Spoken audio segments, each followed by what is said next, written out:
direcionar respostas dos nossos mentores que revelam um verdadeiro passo a passo para que você também possa alcançar o topo. Para mais conteúdos, me siga nas redes sociais, oliveira.jussiel. Vamos à mentoria. Você tá bonito, né? Tá falando tudo assim, Decorado, sem já errar tá. nada e tal. Que lindo. E eu falando aqui, eu vejo o pessoal me olhando e falo, pô, perda, tem que ficar focado aqui. Nosso mentor de hoje é Tássio, empresário, 29 anos, fundador e CEO da 8 Crédito Imobiliário, a maior startup de crédito imobiliário do país, Forbes Under 30. Aos 14 anos, limpava a piscina, perdeu a mãe aos 16 anos, começou a trabalhar no shopping até conseguir um emprego no banco. No banco, iniciou aos 18 anos e aos 20 foi promovido, sendo eleito o gerente mais jovem da rede bancária. Aos 22, pediu demissão para abrir a 8 Crédito Imobiliário. Seja muito bem-vindo, Tássio. Bem-vindo.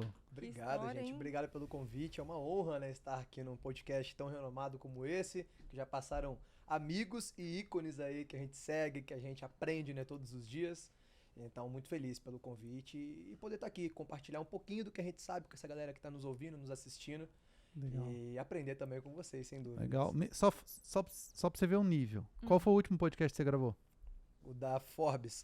Aí. Nossa, Você entendeu a responsa, né? a responsabilidade está ficando cada vez maior nessa cadeira aqui do Receita, hein? Cara, mas assim, ó, Tássio, um cara jovem pra caramba, né? Tanto que Forbes Under 30, sou muito bom no inglês, é pra empreendedores que têm menos que 30 anos de idade, né? Então já alcançou esse feito logo cedo, deve ter uma história muito interessante. E é a pergunta que eu vou iniciar, cara, assim, pra você dividir um pouco da sua história. Eu vejo que tem muito de inspiração. Acredito que a tua história vai ser a famosa jornada do herói, né? Então eu queria que você dividisse um pouco com a gente. Claro, com certeza. Como você comentou um pouquinho no início, né, sobre a minha jornada, eu nunca tive uma infância muito fácil, né? Eu não gosto de romantizar, mas também não gosto de apelar, né? De ser aquele apelativo que, nossa, eu passei fome, não tive educação, não. Acho que muitas pessoas realmente têm muito menos do que eu tive, né? A oportunidade. Só que eu acho que o maior presente que eu tive ali foi a educação, né? O caráter que meus pais me formaram. Acho que isso que realmente me fez trilhar o caminho para chegar até onde eu cheguei. Eu vivia em Itanhaém, é uma cidade mais humilde, litoral de São Paulo. Vocês não conhecem, né? São de longe. Mas é aqui pertinho aqui, é litoral. E, cara, nessa cidade, quando eu vivia lá, não tinha nem McDonald's, não tinha cinema, né? Eu fui comer meu primeiro lanche de McDonald's, lembro perfeitamente até hoje, aos 16 anos de idade, quando eu vim pra Jundiaí. E então eu acabava vivendo num lugar que eu me sentia dentro de uma garrafa, com uma rolha, uma garrafa de vidro com uma rolha, sabe? Que me colocaram ali dentro, tamparam, né? E eu não tinha pra onde sair. Eu não conseguia crescer, eu não conseguia enxergar, né? Isso realmente era um bloqueio mental que eu tinha. Eu não conseguia enxergar, né, uma melhora de vida, eu não conseguia enxergar uma perspectiva de você poder realmente crescer e fazer algum feito importante. Eu vivia ali com pessoas medianas, tinha uma vida muito mediana e tava tudo certo, né? Pelo menos pro lado onde a gente olhava, tava tudo bem. Né? Não os culpo, mas eu sentia dentro de mim que eu queria mais, eu só não conseguia saber por onde eu tinha que começar. E desde pequeno eu comecei a ver o que eu precisava fazer para conseguir atingir uma certa independência. Por não ter condições mesmo e sempre gostar de algumas particularidades, eu queria uma roupinha diferente já quando adolescente. Na época tinha muita lan house, né? Não sei se vocês lembram, jogos e tudo mais. E eu como molecão, queria jogar, né? E não tinha grana para poder pagar aquela hora da lan house. E eu falei, cara, como é que eu posso capitalizar, né, para conseguir fazer essas pequenas coisas? E eu comecei a bater papo, eu morava numa rua que eram só casas de veraneios, as pessoas só iam lá em dezembro, janeiro, pra passar férias, né? E eu comecei a fazer amizade com as pessoas, cada vez que as pessoas chegavam lá no verão, passava o verão todo com os filhos, né? Fazia amizade ali. E comecei a conversar e um dia um senhor que morava ali bem próximo ali, era a terceira casa da minha, eu comentei com ele, falei, cara, eu queria aprender a limpar piscina para poder limpar enquanto vocês não estão aqui, né? Vocês voltam às piscinas e normalmente ficavam destruídas, lembro perfeitamente, assim, nossa, ficava tudo verde, porque a galera não pagava caseiro, né? Era aquelas coisas mais abandonadas mesmo. Eu falava, eu podia limpar, quando você chegasse aqui estaria bonitinho, eu manteria isso, né, conservado. Ele falou, cara, eu te ensino. Esse cara me deu uma oportunidade. Ele me ensinou a primeira tarefa, né, braçal que eu ia fazer na minha vida. E eu comecei a limpar a piscina dele, e enquanto ele estava lá na casa de verão. E quando ele foi embora, ele confiou, deixou uma cópia da chave pra mim. E falou, quanto você vai me cobrar pra fazer isso? Eu falei, cara, quando você voltar no final do ano que vem, você me dá R$ 10. Falei, porque, pô, se eu fizesse daqui da rua inteira, em dezembro do ano que vem, eu vou ter, cara, R$ 100, R$ 150. Né? E naquela época era muita grana pra um moleque, né, de 15, 14 anos. E eu comecei a fazer isso. Passei o ano todo limpando piscina sem receber um centavo. Fui receber no final do ano. E aí, junto disso, comecei a trabalhar em lan house.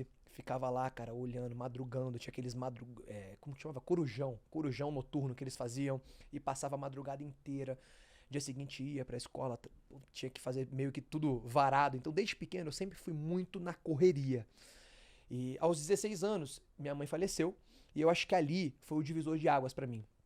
Eu sempre digo que nesse momento, muitas pessoas que passam por isso, né, de perder a pessoa que está direcionando a sua vida, que ainda está te educando, que ainda está te mostrando, né, sobre o discernimento, de você escolher o caminho certo, de você escolher o caminho errado, perder ela ali naquele momento foi uma chave que virou na minha vida, porque ali ou eu de fato escolheria o caminho para eu poder crescer na minha vida de uma forma honesta, de uma forma com todo o caráter que me ensinaram, né, levando os valores, os princípios que eu aprendi desde o berço, ou eu desviava, né, e era muito fácil desviar ali. Eu vivia numa cidade já que, cara, já era um atalho, né, para você percorrer caminhos ali de droga, violência, roubo. E eu falei, cara, tá muito próximo. Era uma linha tênue que tava dividindo esses dois caminhos para um moleque de 16 anos que tava completamente avulso, né, de tomada de decisão. E o meu pai, ele já morava em Jundiaí, eles eram separados. Eu falei, cara, eu vou morar com meu pai, né? E quando eu cheguei em Jundiaí, lembra da garrafinha de vidro? Abriram a garrafinha, tiraram a rolha e falaram assim, vai, moleque, sai dessa garrafa, né? Esse é o sentimento que eu tenho quando eu cheguei numa cidade grande. E eu comecei a olhar tudo que eu podia fazer, né? Novas amizades, novos ciclos, pessoas que pensavam diferentes, melhores, piores. E eu comecei a filtrar tudo que eu queria, de fato, pra minha vida. E como eu já estava nessa ativa lá em Itaém, eu falei, cara, eu não posso parar. Fui pra shopping, emprego que normalmente você se encontra mais fácil aí, né, nessa idade aí de adolescente. Fui pra shopping, comecei a trabalhar em shopping. E aí sim, eu comecei a buscar conhecimento. Eu sempre falo que junto da minha história de superação, tem a história do buscar conhecimento. O tempo todo consumir conteúdos, consumir coisas que me tornam melhor dia após dia. Acho que isso é um ponto muito game changer assim, da minha vida, que me ajudou muito a dividir, né, de você ser mediano ou de você realmente ser bom em alguma coisa. E eu comecei a buscar conhecimento e eu vi o mercado financeiro. Aquilo me chamou muita atenção no mercado financeiro. Tinha 17 anos, 17 para 18. E eu comecei a estudar e falei, cara, tá aqui. Acho que o mercado financeiro é um caminho para eu poder mudar a minha vida, da minha família, dos meus próximos familiares que virão. Falei, porque se eu continuar aqui nisso, eu vou ser mais um jovem, né, trabalhando em um shopping, ganhando um salário mínimo e sem conseguir performar. E eu comecei a prestar concursos, provas, né, para conseguir entrar em alguma instituição financeira. Passei em uma série de provas que eu fiz para um banco. E nesse banco, eu entrei com um coletinho de Posso Ajudar. Né? Hoje em dia quase não se vê mais, mas naquela época era muito frequente. Só que, novamente, né, se falando de buscar conhecimento, quando eu entrei, eu falei, peraí, eu tenho uma oportunidade. Se eu entrar aqui e fazer o que as mesmas pessoas de coletinho fazem, eu vou ser mais um. Falei, como é que eu faço para conseguir alavancar aqui dentro? Porque eu tenho a oportunidade. Para um moleque que saiu de uma cidade humilde, que não tinha conhecimento nenhum, né, que tinha um estudo mais limitado pela cidade que a gente vivia, né, aquilo para mim era a minha oportunidade. Eu falei, pô, eu vou agarrar isso e vou agarrar forte. E eu comecei a estudar todas as certificações, provas que exigem dentro do banco, a mirar os cargos que eu queria, né? E rapidamente eu consegui virar auxiliar de caixa, virei caixa. E a minha história de caixa para gerente, eu gosto de falar porque ela é muito ligada a vendas. Eu sou um fanático, um amante por vendas, assim como vocês. Uhum. E vendas para mim é o que muda a vida de um ser humano. A pessoa hoje que não sabe vender, pra mim ela está fadada ao fracasso. Ah, Tássio, mas eu ganho dinheiro sem venda. Se você destrinchar, você não ganha dinheiro sem vendas. Porque o tempo inteiro, ou você tá se vendendo, né, cara, desde um date, cara, se você for sair com alguém, assim, jantar, você vai ter que se vender pra essa pessoa querer, ter interesse em você, né? Então pra mim, a minha tese, e que é uma tese que é inegociável, indiscutível pra mim, é que tudo que você vai fazer na sua vida, você tem que vender. E quando eu entrei no banco, que eu entendi isso, eu já tinha sido vendedor, né, mas eu entendi de fato que todas as posições eram necessárias vendas. Eu falei, cara, o caixa também pode vender. Naquela época, a função do caixa era pagar conta, né? Filas e filas, né? Vocês lembram dessa época? Como era? Sim. Filas e filas no banco. A nossa meta do caixa era a meta do tempo de fila. Começava a ficar amarelo, ficar vermelho. Se ficava vermelho, você era penalizado, porque deixou a fila ficar muito grande. E eu falei, cara, legal, eu vou trabalhar pra bater a minha meta e fazer o que eu fui pago, né? O que eu estou sendo pago pra fazer. Só que, cara, eu sei que eu posso mais, então eu vou ver o que eu posso construir em cima disso. E aí, todo dia que eu chegava na agência, eu comecei a ver que o chefe da agência, né, gerente geral, ele sempre faz uma reunião com todos os gerentes, falando, de fato, o que é necessário, quais são as metas diárias dele. Então, ele fala, gente, ó, hoje eu preciso vender aqui 3 cartões de crédito, preciso vender um consórcio, preciso vender uma capitalização. E eu comecei a olhar aquilo e a entender todo dia o que ele precisava. E baseado nisso, estudar esses produtos que ele pedia. Porque naquela época eu realmente não sabia, de fato, o que era um consórcio, o que era uma capitalização. Comecei a estudar e aí eu comecei a buscar essas oportunidades ali no caixa. Como? Relacionamento, que é o segundo passo ali que vem atrelado junto com vendas.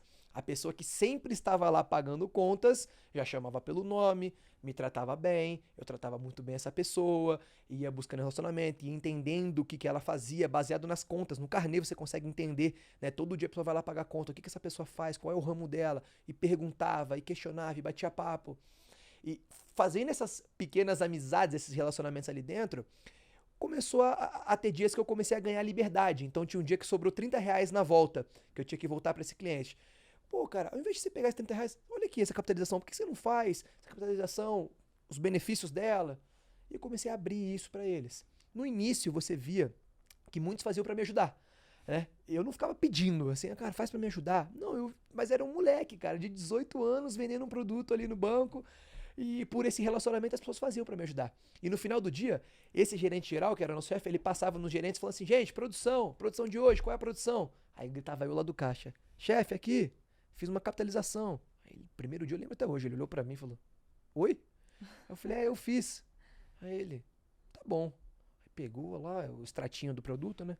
Olhou, falou, obrigado. E foi embora. Aí eu falei, cara, ele fiz merda. Falei, o que eu fiz, cara? Falei, cara, vou parar não, ninguém me falou nada, eu vou continuar. E continuei. Não satisfeito, junto de vendas, junto de relacionamento, meu terceiro ponto é conectar a parte de preparação, né? Então, assim, a gente tem que aprender a vender, a gente tem que saber se relacionar, só que a gente tem que estar preparado para a oportunidade, né? Então eu falei, cara, eu vou me preparar, porque se aparecer uma oportunidade na área gerencial e eu não estiver preparado, vai passar. Eu fui lá, tirei as certificações de gerentes, que eram necessárias, e, cara, passaram alguns meses, eu cheguei na agência, tinha um clima de luto, falei, nossa, o que aconteceu? E aí eu vi que um gerente tinha saído, e tinha saído da noite pro dia, deixando toda a carteira ali pendente. Cara, eu não pensei, fui lá no caixa, imprimi minha certificação, voltei na mesa dele e falei, ó, tá aqui, eu quero essa vaga. Aí ele olhou e falou assim, eu vou analisar. Dia seguinte, cheguei na agência, ele me chamou na mesa e falou assim, cara, você tá contratado, você vai começar como auxiliar de gerente, né, e em breve você já migra pra carteira do fulano que saiu. E tem um ponto, cara, você tá sendo eleito hoje o gerente mais jovem da rede bancária. Caraca. E aí eu olhei aquilo e falei, pronto, achei a minha carreira. Achei a minha vida. Falei, cara, já tô recebendo um prêmio em nível nacional. Falei, é isso que eu vou seguir pra minha vida. Cara, muito feliz. Pô, lembro até hoje, voltei pra casa, contei pro meu pai, contei pra minha família. Falei, cara, eu vou ser o cara do banco. E, cara, comecei a comer trabalho. Era o primeiro a sair, eu era o último. O primeiro a chegar, era o último a sair. E eu destrinchava todos os produtos do banco. Só que, junto de tudo isso, né? Vendas, relacionamento, preparação, tem que ter, no meio disso, um propósito. Né, que é o quarto pilar que eu gosto de colocar. Tem que ter algo que realmente te faça querer estar ali, te faça acender aquela chaminha dentro da gente, né? E tudo que eu tava vivendo ali no banco, eu tava vivendo por empolgação. Eu era um jovem, né, que estava crescendo, tinha recebido um prêmio super bacana, num banco super importante. Era muito tudo novo, era uma empolgação, mas de fato, quando eu comecei a ver, não me preenchia aquilo. E por que que não me preenchia? Muitas vezes no banco, principalmente naquela época, eu sei que muitas coisas mudaram hoje, mas a gente tinha que vender alguns produtos para pessoas que não queriam ou que na verdade não estavam aptas a comprar esse produto. Não era aquele momento de vida dela ter esse produto. Né? Até hoje funciona assim, não só em bancos. Quantas vezes ligam para você, cara, eu tô com um seguro aqui, você quer fechar um seguro? Cara, nunca ninguém liga e fala assim, cara, qual que é o seu momento de vida? Uhum. Deixa eu entender se realmente você precisa de um seguro. Não, as pessoas estão preocupadas em vender o seguro. Uhum. Né? E que aí é o que a gente já fala de empurrar a venda. Isso para mim não é vender. Né? Vender para mim é realmente, de fato, você conhecer a necessidade do que o cliente está buscando, né? E conseguir adequar junto com o produto que você tem. E eu comecei a ver que aquilo realmente, ao invés de me encher, estava me esvaziando por dentro, sabe? Eu comecei a já não chegar tão cedo, a já não ir embora tão tarde, a priorizar mais a minha vida lá fora do que lá dentro e a perder o principal, que eu foco muito hoje nas pessoas que trabalham na 8, que é o brilho no olhar. Quando um colaborador ele perde esse brilho no olhar, dificilmente você resgata. Dificilmente. Hoje, para mim, como gestão, na parte de gestão de pessoas, a maior dor é você manter a longo prazo o brilho no olhar de um colaborador. E eu perdi o brilho ali dentro do banco, sabe? E aí, um certo dia, chegou um financiamento imobiliário para eu fazer. Eu era uma senhora de idade. E eu comecei a fazer esse processo. Era muito burocrático na época. Era muito difícil. Ninguém queria fazer. Era uma batata quente. Né? E a batata quente caiu em mim, no gerente mais novinho. Falei, pô, tá bom, vou fazer, cara. Nunca corri de problema. Peguei pra fazer esse processo. Cara, foram ali meses, apanhei, mas consegui fazer. Quando a senhora chegou na agência pra assinar o contrato de financiamento comigo, ela estava assinando, ela se emocionou. Eu olhei aquilo, falei, a senhora tá tudo bem? Ela falou, tô muito emocionada. Aí eu falei, é a casa própria, né? Nossa, deve ser uma emoção. Aí ela olhou pra mim e falou assim, não, meu filho, é mais que a casa própria. É eu deixar uma casa pro meu filho. Porque olha a minha idade. Daqui a pouco eu tô partindo. E eu não tinha deixado nada pra ele. Falei, não, eu tentei converter ali a situação, né? Que ficou aquele clima de velório. Falei, não, deixou caráter, deixou educação, estudo. Ela, não, filha, é diferente. Eu precisava deixar um lar pra ele. Só assim que eu ia descansar em paz no meu caixão. Cara, aquilo me arrepiou de uma forma que eu falei, meu Deus do céu. E aí, o que voltou naquele momento? Uma chaminha que acendeu de novo no meu coração, que de fato tinha um produto ali que realmente mudava a vida das pessoas. Uhum. Falei, cara, eu quero ser o cara de financiamento imobiliário. Eu quero ser esse cara aqui dentro. E eu comecei a estudar muito sobre o produto. Virou uma fase ali, uns 5 meses após esse caso, que alguém chegava na agência e falava assim, eu queria fazer um financiamento imobiliário. Todo mundo fazia assim, ó, aquele cara ali, ó. Falei, cara, eu virei o cara de financiamento imobiliário. Por quê? Porque eu tava fazendo algo que eu gostava de fato de fazer, sabe? E eu comecei a mergulhar nisso. Só que qual que era o problema? Você estar numa agência, você tem uma carteira limitada de pessoas, é difícil você abranger isso para mais e mais e mais pessoas. Você só tem ali aquele banco que você trabalha, só tem aquela opção de produto. Então, o volume de financiamento imobiliário ele era muito baixo para dentro de uma agência. E eu comecei a ser cobrado de outras coisas. De novo, Tássio, legal o financiamento, mas, cara, cadê meu cartão de crédito? Cadê o consórcio? Cadê a previdência? E eu, ai meu Deus, vou ter que voltar para essas coisas, né? E aí, cara, eu sempre fui muito decidido. Muito decidido. Eu sempre fui um cara que vira a chave. Quem me conhece muito bem fala assim, cara, quando bota na cabeça desse aí, esquece, ninguém tira. Uhum. E é assim mesmo. Eu olhei um dia e falei, não, cara, eu tô estudando sobre isso, eu já vi lá fora que tem possibilidades de fazer isso numa escala maior, né, de fato ajudar mais pessoas e somente fazer isso. Falei, quer saber, cara? Fiz uma carta para o punho, postei no meu Instagram esses dias a carta que eu achei sem querer no meu celular. Fiz essa carta, fiz uma carta para o punho, agradecendo toda a oportunidade no banco. Cheguei na mesa do meu gerente, do meu chefe, entreguei para ele. Ele olhou para mim, leu a carta assim, ó, baixou o óculos e falou assim, você tá louco? Eu falei, não, ele falou assim, cara, você só tem 21 anos, você nem sabe o que você tá fazendo. Eu falei, cara, Ele falou, posso rasgar? Eu falei, não rasga essa carta. Tô falando sério, essa carta é a que eu quero entregar. Aí ele falou, eu vou te dar 1 semana, eu não vou subir essa carta para ninguém, tá na minha gaveta. E daqui 1 semana a gente conversa de novo. Falei, caramba, tá bom, né? Mas eu já queria, já tava dentro de mim isso. Falei, cara, eu não vou mudar de ideia. E aí voltei, aí conversei com as pessoas fora do banco. O que eu escutei? Você é louco. Uhum. Você acabou de ganhar um prêmio, você é o gerente mais jovem, você vai crescer, você vai virar superintendente, você vai virar isso, aquilo, salário de quanto, estabilidade. Naquele tempo eu até achava que existia estabilidade. E eu olhei todo mundo falando isso e falei, cara, eu vou remar contra. Tô nem aí, vou remar contra. E eu voltei lá depois de uma semana na mesa dele e falei, podemos agora? Aí ele, senta que eu falei, cara, não adianta. Eu falei, você vai continuar conversando, eu vou continuar tomando a minha decisão, que já está tomada. Eu falei, eu quero sair. E ele falou, você tem certeza absoluta? Eu falei, tenho. Ele falou assim, então tá bom. Cara, esse cara, ele me tratava como um filho. Como um filho, assim. Me levava, cara, pra jantar, me ensinou muita coisa, assim. Eu tenho uma gratidão enorme por ele. Mas desse dia em diante, parecia que ele era meu inimigo. Porque eu tinha um aviso prévio a cumprir, ele não olhava mais pra minha cara, ele não me dava mais bom dia. E eu comecei a me questionar e falar assim, cara, será que eu tô muito errado mesmo? Será que eu tô dando uma facada nas costas de alguém? Será que eu tô traindo alguém? Cara, eu só tô querendo sair, eu não tô indo pra um concorrente. Deixei claro na carta que eu coloquei que eu não estava indo pra concorrência, que era pra motivos pessoais, que eu estava saindo do banco. Falei, que eu fiz de errado, cara? E aí eu comecei a entender, depois de um tempo, que, cara, o problema não estava em mim, né? O problema realmente estava nele naquele momento ali, que estava julgando a minha atitude, né? Talvez ele não teve coragem de fazer isso lá atrás, né? E talvez ele, justamente, naquela época ele tinha 25 anos de banco, hoje tem 35. Talvez hoje ele tá refém do banco até hoje, né? Então olhando pra isso, no momento eu fiquei puto da vida, sabe? Por que esse cara tá me tratando assim, né?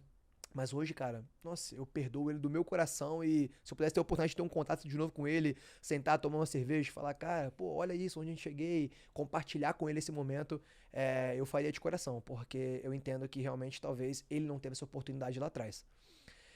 Mas por fim, tomei essa decisão, saí do banco e fundei a Oito.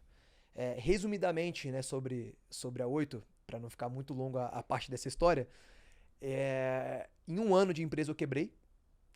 E quebrei mesmo. Tinham 3 colaboradores, eu tinha comprado meu primeiro carro, eu tive que vender meu primeiro carro em um ano, que eu tava super feliz pela conquista, para poder pagar a rescisão. Dessas 3 pessoas que saíram, 2 estão com a gente até hoje, foram recontratadas depois, estão com a gente até hoje. E basicamente, o que eu tive que entender nesse momento que eu quebrei? Eu entendia muito de financiamento imobiliário, mas eu não entendia sobre empreender. Empreender tá na veia? Tá, a atitude de empreender. Mas as porradas, os perrengues, os treinamentos, tudo que você vai passar, isso é capacitação. Então tem um empreendedor nato, eu me considero isso, porque desde quando eu quis tomar essa decisão, isso é veia, isso estava dentro de mim já, né? Mas o fato de saber fazer o negócio depois, eu precisei apanhar para poder aprender. E aí passou esse ano, eu quebrei, reconstruí tudo, olhei tudo que eu tinha para aprender. Cara, vou estudar sobre gestão de pessoas, vou estudar sobre produtos, vou estudar sobre processos, vou estudar sobre fluxo de caixa empresarial. Cara, vou estudar um pouco de cada coisa. Né? Vou contratar pessoas boas desde o início para poder fazer isso, para poder ajudar. Aí entram as partes de sócios, porque eu não tinha dinheiro. Né? E aí, por fim, a gente conseguiu realmente criar corpo, criar o Oito e chegar onde a gente chegou hoje. Basicamente, essa é a minha história. Caraca. Que de básica não tem nada, né? Não tem nada. E um mindset, né? Desde muito novo você já tinha essa visão de conquistar as suas coisas. De onde veio isso, Tássio?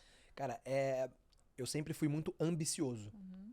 E hoje no meu modelo de contratação da Oito, a minha entrevista sempre é a última. E eu já barrei de cada 10 candidatos que chegam na última entrevista, foram aprovados pelo meu time inteiro, de cada 10 eu costumo barrar 6, 7, é uma margem alta. Porque um ponto que eu foco muito é a ambição. Ambição não tem como você mentir. Total. Não tem como. Se eu te perguntar alguma coisa aqui agora e você me responder, eu vou ver se você é ambicioso ou se você não é. Né? E a ambição, ela é uma linha tênue. Tem muitas pessoas que carregam a ambição pelo lado negativo. Eu digo pelo lado positivo, que a ambição é você, cara, querer realmente sempre mais. Mas então nunca tá satisfeito? Sim, você pode estar satisfeito com coisas genuínas. Você pode estar satisfeito com sua família, com o seu relacionamento, com o amor do seu filho, né, com a casa que você tem. Você pode estar satisfeito com essas coisas que te preenchem ali na sua vida. Mas profissionalmente, não, nunca tô satisfeito. Mas chegou na empresa, saiu na Forbes. Não, quero mais. Qual que é a próxima revista? O que mais eu posso construir ali dentro? Que é o tempo inteiro a gente se mexe, né, pra poder criar produtos, pra quebrar o nosso próprio produto. E aí?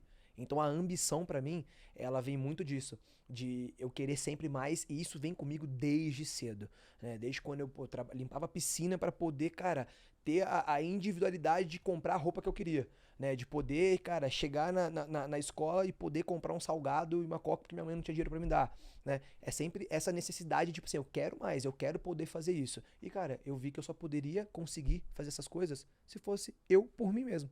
Então eu falei, cara, se eu não for ambicioso, ninguém vai ser por mim. Aí eu, resumindo, eu vou cair no mesmo ciclo ali da minha família. Eu falei, não, cara, eu vou ser essa pessoa ambiciosa. E desde então eu só penso dessa forma. Muito legal. Muito legal mesmo. E são outras skills, né? Porque você vinha de uma situação onde você era empregado e passou agora a ser empreendedor. Aí você respondeu isso, eu até ia te fazer uma pergunta, né? Quais esse impacto, essa diferença de quais as habilidades, porque as habilidades de gestor, de empreendedor é totalmente diferente de quem trabalha, por exemplo, numa situação de CLT, de empregado, que era o seu caso. E você, então, associa você ter quebrado em um ano pela sua falta de experiência, de competências técnicas e quem sabe até comportamentais, resiliência acho que talvez não, mas acho que mais talvez o conhecimento mesmo, né? Jussiel, no meu Instagram eu falo muito sobre empreendedorismo, né? Mas não só para empreendedor, converso muito com a galera CLT também, porque passei por isso e vivi essa dor. Uma dica que eu sempre dou para todo mundo é que se eu pudesse ter feito isso no começo da 8, eu teria feito. Que era o quê? Ter errado com o dinheiro dos outros. Né? Eu errei com o meu próprio dinheiro, com o pouco dinheiro que eu tinha. E eu quebrei. É simples. Né? Então, a transição de CLT para empresário, ela é uma transição difícil automaticamente, só que ela pode ser mais fácil se você tivesse preparado para isso. Quando eu saí do banco, eu não me preparei. Eu só sabia do produto que eu ia vender, sabia muito bem. Só que para ser um empresário, eu não estava preparado. O que eu vejo hoje? Eu poderia ter saído do banco, trabalhado em uma empresa de crédito imobiliário, visto tudo lá dentro, aprendido com alguém, né, com o dinheiro de uma outra pessoa, para poder sair e abrir a minha. Pô, Tassi, mas isso aí é legal, tudo mais? Cara, o ruim é quebrar, gente. O ruim é quebrar, né? Então, hoje o que eu falo que eu errei lá atrás foi ter testado com o meu próprio dinheiro, né, quando eu tinha a oportunidade naquela época de ter aprendido com o dinheiro dos outros. Então, sim, é uma transição que é difícil, mas hoje eu só faria de uma forma um pouco mais minuciosa, estando um pouco mais preparado, entende? Legal. E depois que você quebrou, Tássio, como que você fez pra se reerguer? Porque é o mesmo produto, né? Uhum. Que você trabalha... Mesma empresa. Mesma empresa. O que você fez de diferente? O que eu fiz diferente? Eu busquei todos os conhecimentos possíveis em todas as áreas que afetavam aquela quebra que eu tive no momento. Então eu sabia vender do produto, só que, cara, o meu time, por exemplo, que era enxuto naquela época, de fato, ele não era um time que ele prosperava muito bem. Por quê? Porque eu não sabia fazer gestão de pessoas. Eu não sabia chegar para um vendedor, né, um gestor comercial aqui e motivar esse cara da forma correta, nem pagar esse cara de forma correta eu sabia na época. Né? Então, esse é um exemplo, por exemplo. O outro exemplo que eu posso dar é a parte financeira. Cara, eu não tinha financeiro, a gente tinha que fazer tudo fluxo de caixa ali, né? Entrava dinheiro, sabia. Eu tinha feito muita parte de finanças no banco, né? Mas de fato, quando você gera o seu próprio negócio, que é separar a PF da PJ, é outra coisa. Ali é só você vivendo skin ali mesmo in the game pra você falar assim, cara, é difícil você não ter dinheiro pra pagar uma conta e você ver um pouquinho de dinheiro na conta da empresa e você não pegar esse dinheiro da conta da empresa pra pagar a sua conta da pessoa física. Como é que você divide isso? Né? Naquela época eu não sabia nada. Então o que eu fui fazer? Eu fui estudar. Eu quebrei, fiquei sozinho de novo. Eu tinha um sócio já na época, né? E aí ele ficou fazendo o processo operacional e eu comecei a buscar negócio na rua. Então era só nós dois, a gente não tinha custo, não tinha nada, trabalhava de casa. E como a gente não tinha custo, a gente não tinha essa responsabilidade, né, de, cara, preciso pagar essa conta, preciso pagar aqui, gerar a empresa. Não, cara, se entrasse lucro, beleza, se não entrasse, a gente só não ia ganhar nada. Então ficou um pouco mais leve. E aí, com isso, eu tive mais tempo e mais cabeça, mais mental de me preparar. Para aí sim fazer a primeira contratação, dar o primeiro passo, até chegar o momento de abrir a primeira filial. E aí eu fui escalando devagar. Eu falo que o crescimento, no começo, né, eu deslumbrei um crescimento muito rápido. Né? E é o mal dessa geração, né? Até a minha geração está inclusa nisso, né? Que é a geração do imediatismo. Né? E falo também sobre muito isso no meu Instagram. De querer tudo as coisas pra ontem. E quando eu saí, eu falei, cara, eu conheço muito produto, eu quero ter uma empresa gigantesca, assim, assim, assado. A ambição. Só que a ambição sem a preparação. E aí, quando eu vi aquele momento, eu vi que eu tava crescendo, cara, totalmente desgovernado, né? E aí, uma das preparações, um cara me falou assim, Tássio, o que você precisa fazer é crescer em espiral. O que é crescer em espiral? Você vai crescendo assim, ó, tudo grudadinho um no outro, né? Uma coisa presa na outra, e crescendo, e crescendo, e crescendo. Aí eu olhei aquilo e falei, cara, crescer em espiral. Exatamente isso que eu não estava fazendo. Eu estava crescendo completamente perdido, jogado para cada lado. E então eu mudei todos esses pontos, busquei conhecimento. E aí quando eu voltei para dar o primeiro passo, foi já um passo com muita segurança que eu consegui dar. Tássio, só para entender um pouco o que a Oito faz hoje. Então, você é uma fintech, os produtos, os financiamentos, você é uma plataforma que esses produtos vêm dos bancos, como que é isso? Na verdade, nós somos uma startup, né? Porque hoje a gente atrelou tecnologia a um produto que é muito burocrático, que é o financiamento imobiliário. Tá. Né? Então, o início da Oito, né, da jornada da Oito, foi desburocratizar o financiamento imobiliário. Então, assim, um cara hoje, antigamente ele precisava sair, ir lá numa agência da Caixa Econômica, pegar uma fila de 2 horas para receber uma simulação. Aí, se ele não gostasse da simulação, ele tinha que procurar uma agência de outro banco para chegar lá no Itaú e falar assim, cara, eu quero uma simulação. Aí o Itaú ia te falar, você é correntista? Ah, não sou. Não, vamos abrir sua conta. Então era uma burocracia absurda pro cara conseguir olhar para ver se ele poderia ter a condição de comprar um imóvel. Né?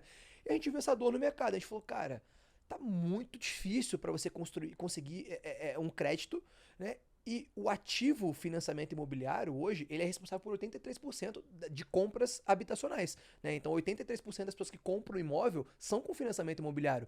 Então, de fato, cara, ele é uma ferramenta importante, tá? Eu falei, cara, eu olhei isso, falei, cara, a gente tem que desburocratizar isso. O cliente tem que chegar até nós e de nós ele tem que ter tudo esclarecido. Todos os bancos, todas as simulações, qual é a forma que vai seguir o processo. Não tem que ficar saindo de casa, não tem que ir para agência, tem que ser tudo digital, né? Então a gente começou a olhar isso, né? E começamos a movimentar esse mercado, né? De ter um grande número de instituições financeiras rodando no mesmo programa, né? Para que a gente consiga buscar a melhor oportunidade para o cliente com um botão. E assim fazer com que o cliente ele economize dinheiro e tempo, os 2 ativos mais importantes. Essa foi a ideia da Oito. O médio prazo e para longo prazo, a gente viu que o financiamento imobiliário ele é uma porta de entrada. E aí a gente começou a se tornar um centro de soluções financeiras. Né? Então começamos a olhar para a parte de consórcio, começamos a olhar para a parte de crédito PJ, para a parte de BNDES, para a parte de empréstimo com imóvel com garantia, cartão de crédito. Entendi. Aí você começa a olhar para uma série de coisas, né, e ser um centro de soluções financeiras, onde o cliente precisa de alguma coisa, a gente possa resolver a dor dele naquele momento, seja qual for a dor. Legal, então vocês são uma plataforma. Exatamente. Tá, e como vocês monetizam? Através dos bancos? Os próprios bancos monetizam. Ah, tá. Remunera vocês como se fosse uma corretora. Isso. A gente não cobra nada do cliente, os bancos remuneram a gente. Ah, legal. E qual que é os canais que vocês usam para como que eu fico sabendo da Oito? Nosso Instagram, ele é uma plataforma voltada a treinamento para corretor. Né? Acho que esse é um dos pontos que a gente mais viu no mercado, a dor do corretor de imóveis. Né? Hoje são 500 mil pessoas, né, que tem creches, são 500 mil corretores. E de 500 mil corretores, quando você puxa, né, uma média de todos os treinamentos que a gente já fez aí pelo Brasil inteiro, você percebe que 80% a 90% não sabe falar sobre crédito imobiliário. E aí, quando você puxa o outro dado que eu passei agora, que 83% dos imóveis vendidos são com financiamento, como é que o corretor não sabe falar de financiamento imobiliário? E aí você começa a ver o quanto de venda é perdido por conta de um produto que eles não conhecem. Então a gente começou a fazer o quê? A ensinar o corretor de imóvel a falar sobre financiamento. Né? E aí veio essa Universidade 8 que a gente chama.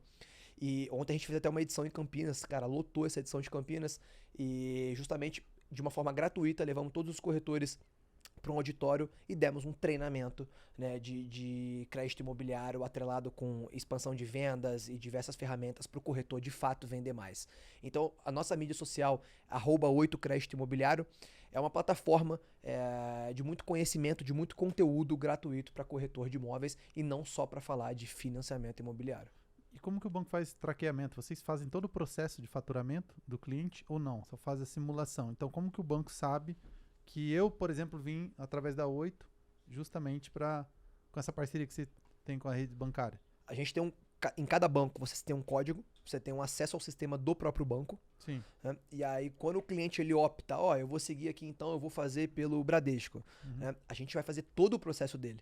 Pela plataforma, legal. certo? Até a emissão de contrato. Emitiu o contrato, vamos colher a assinatura, comprador, vendedor, né? Aí o contrato vai para cartório, registra, né, para o vendedor poder receber o dinheiro e aí encerra o ciclo. Então a gente faz toda a parte, né, dessa jornada do cliente durante o financiamento.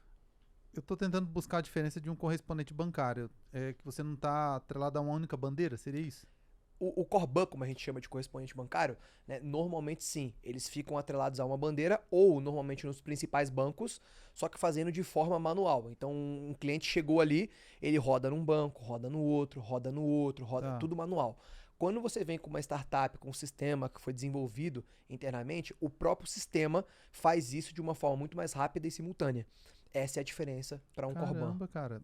Então se eu quiser fazer uma simulação para ver qual banco vai ter as melhores taxas, etc. A 8. Com apenas seus dados básicos, você vai ter a simulação de todos os bancos de uma vez. Você não Cara, precisa ficar procurando você tem um Google aí. Google de crédito imobiliário. Caraca, legal já tinham isso. usado essa Já. analogia? Não, por isso que eu vou fazendo pergunta até entender, né? O negócio é fundo. Pô, parabéns. Obrigado, cara. Porra. Obrigado. Sensacional. Puta sacada, hein? Puta sacada. Agora É, jogar o numa- consórcio ali também, aí vai falar, pô, esse eu daqui já ia vai vir perguntar tudo isso pra pro Monteu Tássio. daí, porque daí vai vir tudo pra Monteu, vai falar, não, esse daqui é o mais barato de longe, Você viu que disparado. agora ele tá acoplando ali outros produtos, né? Ele falou ali Claro. BNDES, consórcio, Faz já tava sentido. aqui na escutativa. E Com o certeza. consórcio? É Sentido. do banco mesmo que vocês Tem trabalham? plataformas também. Tem plataformas. Então Legal. estamos precisando aí sentar, fazer uma reunião urgente. Não é? Que legal. Cara, que legal. Que sacada. Era uma Cara, dor muito tem que forte divulgar, no mercado. Tem que divulgar. A gente está trabalhando para isso. Hoje a gente está com 19 filiais, né, espalhadas pelo Brasil. E a gente ainda vem crescendo muito digitalmente para poder atender o Brasil todo de forma online. A gente tem um time reservado para isso. Mas tem uma curiosidade, né, que alguns bancos ainda não estão preparados para essa tecnologia. Né? Então, o mundo tech, ele passou um pouco na frente, né, do mundo bancário. E muitas vezes a gente é travado de uma forma que a gente cria um produto, lança uma tecnologia e o banco, cara, a gente ainda não está pronto para isso, sabe? Então, assim, a gente vem desenvolvendo um grande trabalho hoje, a gente já tem total capacitação para atender qualquer pessoa, onde a pessoa estiver. A gente tem muitos clientes dos Estados Unidos, muitos clientes de fora que estão comprando imóvel aqui no Brasil, né, para investimento, e, cara, o cara consegue fazer todo o processo dele estando lá, né, mas ainda os cartórios ainda não estão 100% atualizados digitalmente, então muitas vezes o cliente tem que vir para o Brasil para assinar e reconhecer firma, para registrar o contrato lá no cartório, né, então tem diversos pontos ainda nesse fluxo, né, que ainda não estão 100% atualizados, digitalizados, né, e de fato aproveitando toda essa tecnologia que a gente está vivendo. Então, a gente está preparado, a gente está pronto, a gente está esperando esses órgãos iniciarem, né, esses processos, mas tenho certeza que, cara, quando mudar essa chave nesses órgãos, a gente vai conseguir fazer um estrago positivo muito maior. A gente vai conseguir atingir muito mais pessoas que estão buscando uma ferramenta como essa e hoje não conseguem, porque estão distantes, porque estão em outro lugar, né? Que legal isso. Deixa eu conectar uma pergunta que muito me interessa. Tássio, essa questão do consórcio que vocês colocaram, vocês oferecem para o cliente de vocês pensando no consumo? Eles realmente adquirirem ali o primeiro imóvel? Como que funciona o processo de faturamento de vocês? Vocês vão até que parte com o cliente? Só um gancho antes. É muito bom esse bate-papo, porque existe uma guerra no mercado entre consórcio e financiamento imobiliário. Né? Então, por mais que a gente tenha consórcio no nosso produto aqui, a nossa empresa ela é de crédito imobiliário, né? E vocês têm uma empresa de consórcio, né? Então, assim, é legal a gente estar sentado na mesma bancada. Porque eu, particularmente, eu vejo isso como produtos aliados. Né? Eu não entendo que o consórcio financiamento eles têm de ser utilizados no mesmo momento de vida do cliente. Tá? Concordo. O consórcio que a gente vende hoje, ele é consórcio para investimento. que eu sei que vocês também têm essa linha de investimento, sou cliente Monteu, Uhum. e que é basicamente o meu próprio consumo com vocês. Eu compro alguns consórcios, minhas cartas estão lá para médio e longo prazo. Boa. Né? Quando forem contempladas, se eu vou vender o ativo para vocês, se eu realmente vou dependendo da quantidade de prazo que eu já tiver pago, se eu vou realmente pegar um bem, né? Eu enxergo muito consórcio como uma ferramenta excepcional para esse tipo de investimento. Agora, o ponto X que a gente vive hoje no mercado imobiliário, 90% dos nossos clientes chegam desesperados para pagar o vendedor. Né? Olha, eu tenho 30 dias para pagar o vendedor, eu tenho, cara, 40 dias para pagar o vendedor. O cara não tem o tempo de sentar, fazer um consórcio, escolher o melhor grupo, em andamento, ser contemplado, ele não vai ter a certeza da contemplação. Depois da contemplação, o trâmite burocrático para ele ser aprovado, para ele poder emitir a parte de contrato, cartório, receber o dinheiro. O consórcio, ele ainda leva mais tempo que o financiamento imobiliário. Né? Então ele ainda leva mais preparação. Então por isso que quando o cliente chega pra gente, a gente entende qual é o momento dele. Ah, mas um não tem juros, o outro tem mais juros, o outro... Cara, qual é o momento de vida do cliente? Concordo. É o que eu te falei da venda no início. De fato, eu preciso entender o que o cliente está buscando. Então, o crédito imobiliário, ele é uma ação rápida. Né? Cheguei, tô com uma oportunidade de mercado, fechei aqui uma venda. Cara, vou pegar o crédito imobiliário, tá aqui, na hora. Entendeu? Então, para esse tipo de negócio, o consórcio que a gente vende hoje não é para concorrer com o nosso financiamento. É um consórcio para investimento. Para pessoas que realmente querem investir a longo prazo, médio prazo. Legal, show. Pô, inclusive vai rolar mesmo uma parceria. Porque assim, lá porque a gente também faz uma reunião bem consultiva, né? E vai depender do momento da jornada do cliente. E quando é para urgência, como a gente não atende, pô, mas você vende quando eu quero entrar e dar um lance livre. Cara, a gente não atende. Por quê? Posicionamento. Posicionamento não é o nosso posicionamento. E aí o que a gente fala? Pô, no teu momento, quando você tem urgência, vai fazer mais sentido, de fato, o financiamento. Outra pergunta que a gente faz, às vezes, fala assim, tá, eu quero quitar, eu vou fazer o financiamento, mas eu penso em quitar em 1 ano. Cara, consórcio não é pra você. Porque se você for quitar, você vai tirar todo o juro, vai amortizar só o capital. Exato. No consórcio, você teria que pagar toda a taxa de administração. Você não é cliente de consórcio, você é cliente do financiamento. Então, nem sempre consórcio é a melhor opção. Vai depender do momento de compra mesmo do cliente. E para esse caso, a gente sempre... E aí parece um conflito, mas eu falo, cara, vocês estão me recomendando para financiamento e vocês são consórcio? É porque a tua necessidade é diferente. Perfeito. Então, a gente já tem esse trabalho lá também. Claro que não é recorrente, porque senão aí é muito mais um erro de público-alvo, mas sempre acaba aparecendo, né? E a gente direciona. O público de vocês é um público que busca investimento. Isso. Né? Então ele acaba casando com o produto que vocês vendem. Né? Assim como o nosso público, ele realmente, cara, são minoria que chega pra gente hoje pedindo um consórcio. A galera chega lá pronta para fazer um financiamento imobiliário, né? Porque entende que são fases e momentos diferentes. Então eu acho que sim, cara, são dois produtos que andam juntos, as pessoas brigam no mercado por conta disso. Ah, é consórcio ou financiamento imobiliário? Cara, depende do seu momento. Caramba, muito legal, muito legal. Ô, Tassi, qual você acha que foi o momento mais difícil que você passou até hoje na sua trajetória? Profissional ou de vida? Eu era profissional, mas de vida eu já faço uma ideia de qual seja. De vida primeiro, vai. A de vida são 2 momentos, cara. A perca da minha mãe e a perca da minha avó. Porque perder alguém, ele sempre remete naturalmente a uma evolução. Né? Eu acredito muito que toda perca, ela é carregada de uma oportunidade da gente se enxergar. Né? E a gente aprender um pouco mais. Quando eu perdi minha mãe, eu tinha 16 anos. Eu nunca tinha perdido ninguém e eu nunca tinha sentido essa dor de realmente ver uma pessoa num dia e no outro dia você nunca mais poder vê-la, né? E aí você começa a se questionar de todas as suas atitudes em vida. Né? E isso me fez evoluir demais como ser humano. Né? Então, eu tirei toda essa parte boa de tudo o que aconteceu para poder evoluir. A minha avó, ela foi minha segunda mãe, né? Ela me criou depois da minha mãe e realmente sempre falo que, nossa, é a pessoa que eu mais amei, assim, na vida, e eu perdi ela no ano retrasado e foi da mesma forma, né? Eu olhei tudo de novo, revivi tudo que eu tinha passado ali com a minha mãe, que é você, cara, se questionar o que você fez em vida para essa pessoa, né? Então isso são momentos que não tem como a gente colocar que não são os menos dolorosos, são os mais dolorosos possíveis que a gente pode passar quando a gente perde alguém, que a gente tem um elo tão forte assim. Só que, de fato, eu vejo também em uma outra ótica, né, o quanto isso me evoluiu. Talvez se eu não tivesse perdido minha mãe lá atrás, eu não sei o ser humano que eu seria hoje, sabe? Porque isso me deu uma bagagem que eu digo que, assim, que foi de extrema importância para eu conseguir seguir os valores e honrar de fato. Porque a maior dor de hoje que eu vejo, principalmente nessa geração, cara, atual, que é uma geração que tá muito desvirtuada, né? Elas não entendem o real significado de família, sabe?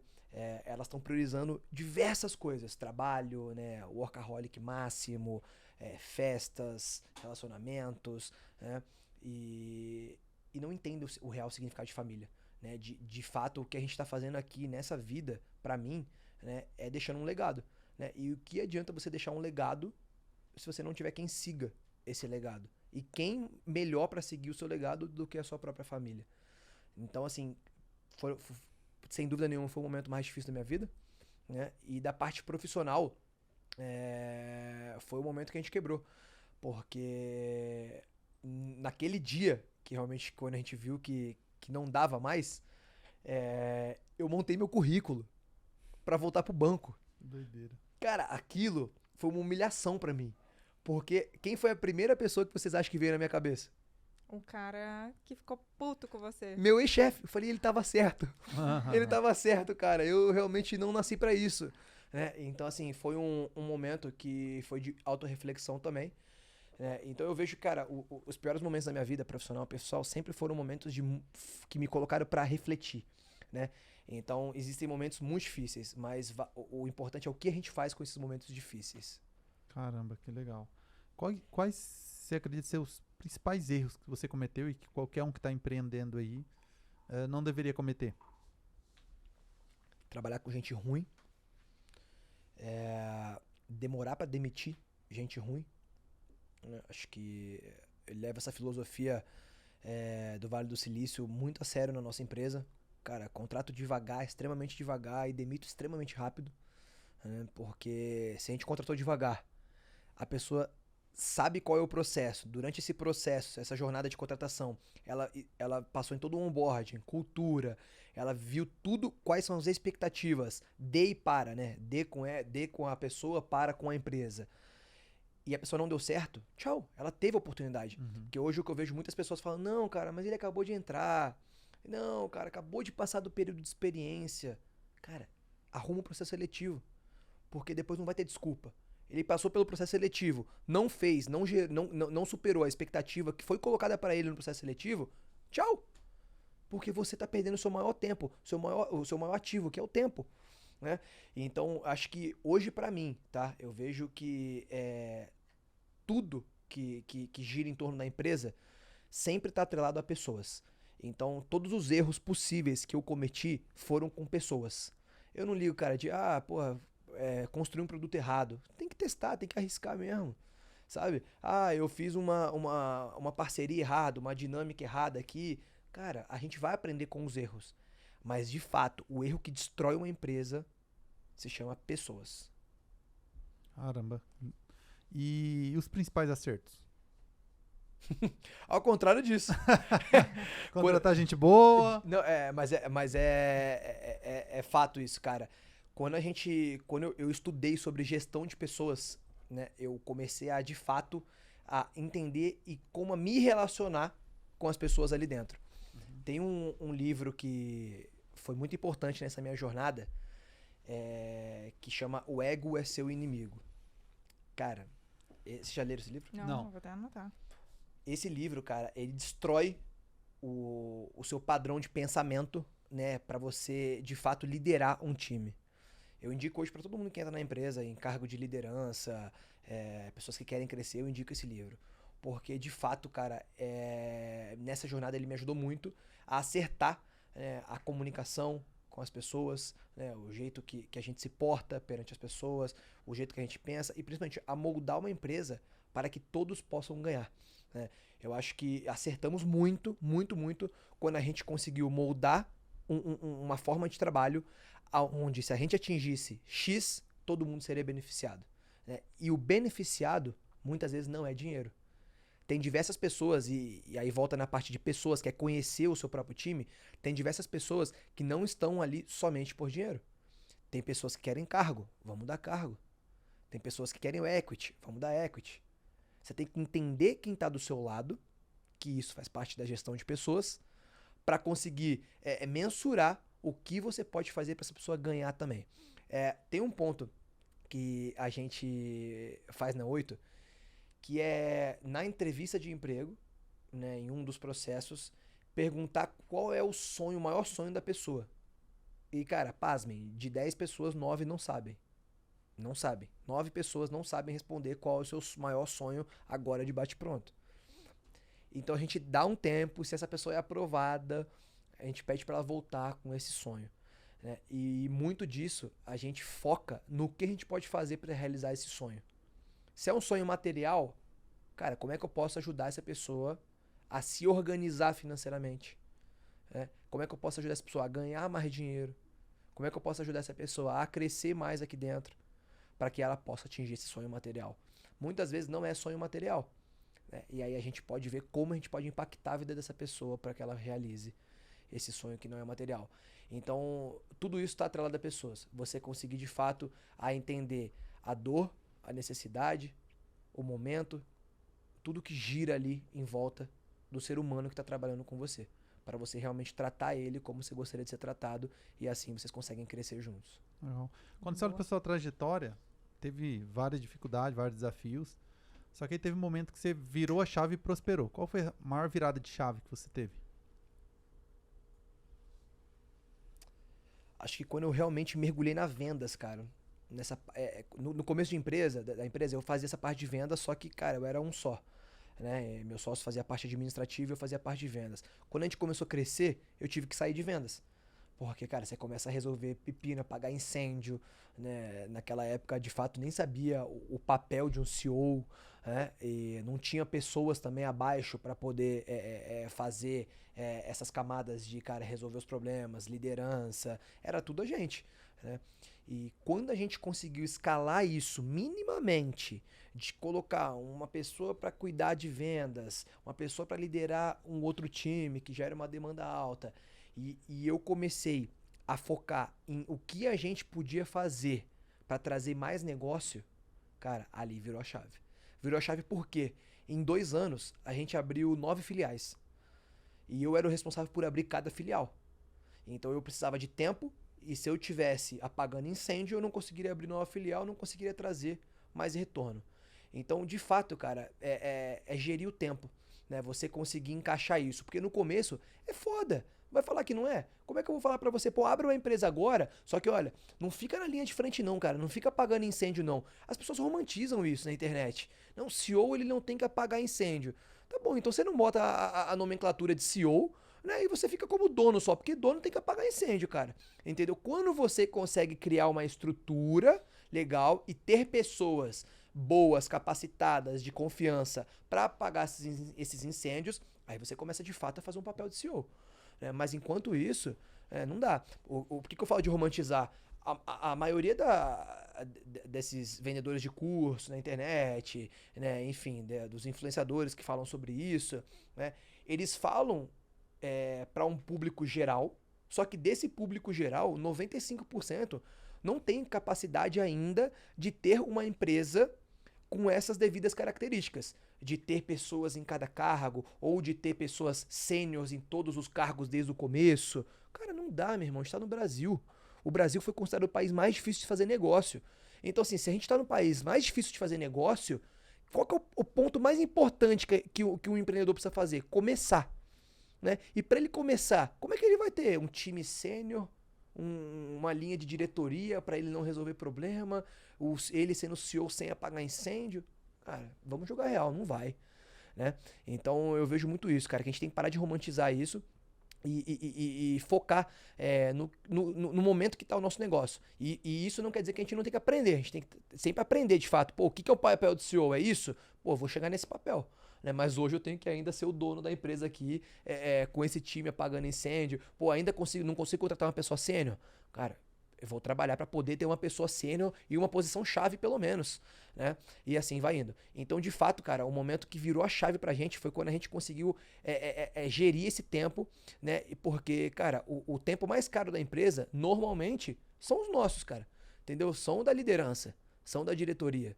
É o tempo mais caro. Se é o tempo mais caro, se a gente ficar desperdiçando ele com coisas supérfluas, realmente a empresa vai andar de lado.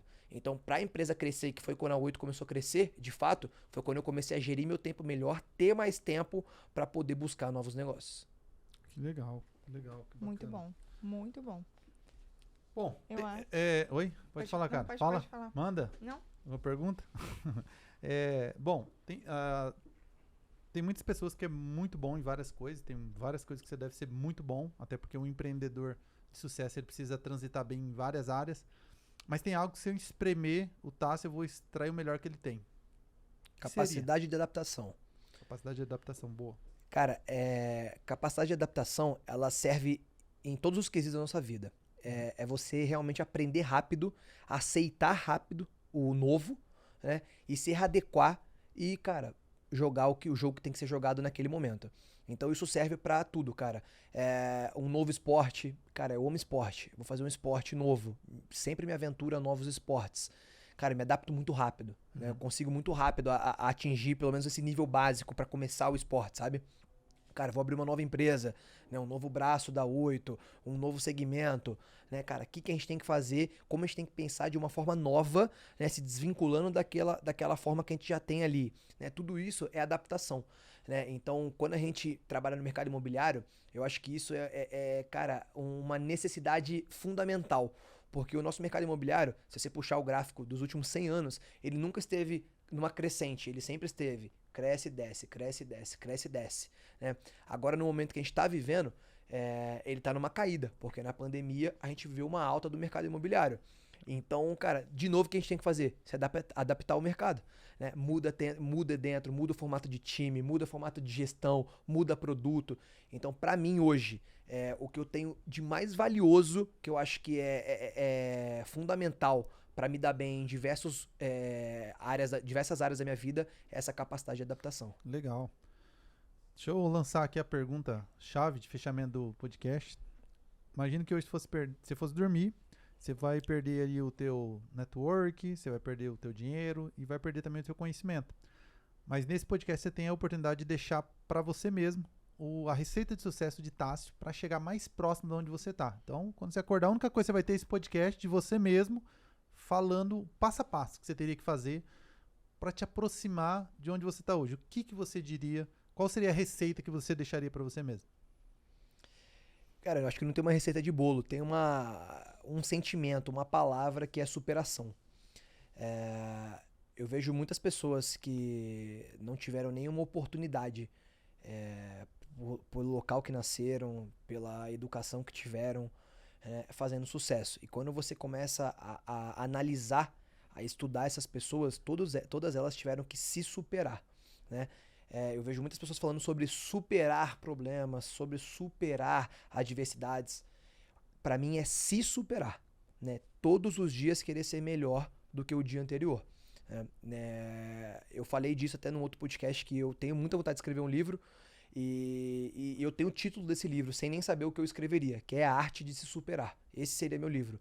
Porque a minha vida inteira eu tive que me superar o tempo todo, né? Então hoje, se tirarem tudo que eu tenho, eu não tenho medo. Por quê? Porque eu tenho pra mim o ativo mais valioso, que é a superação, cara. Se você me deixar amanhã, né, cara, sem um centavo na conta, sem nada, cara, eu vou me superar dia após dia pra conseguir conquistar tudo que eu quiser de novo.